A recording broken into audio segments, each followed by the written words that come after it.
Is your husband a kissy or a no? Huh? Kissy then don't do the things that your husband is doing. Alikuwa hard. Ndio. Yeah. Your husband is a kissy. Kisses don't do what your husband is doing. They don't post their wives.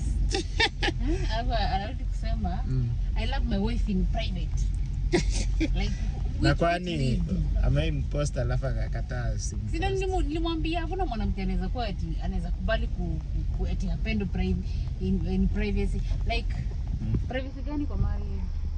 Unasikianga aje nikikupost?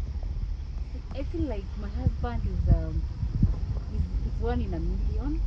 And I feel ni kama because you're doing what I want na ngojangi nikwambie unipost. Unanipostingi hata kabla nikwambie unipost. Unaona? Sana juanga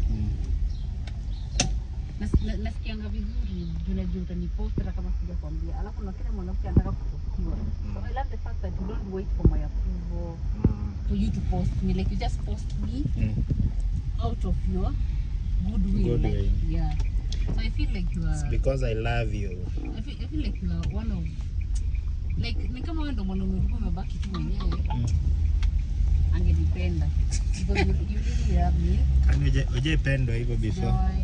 Wewe. Amani sasa. Wewe. Nani? Wewe. Ajitokeze unyamoi nipende hivyo. Tungekuwa na wewe. Wewe. Tungekuwa na wewe. Kama kulikuwa na mwenye alikuwa nipenda ninanipenda. Tungekuwa.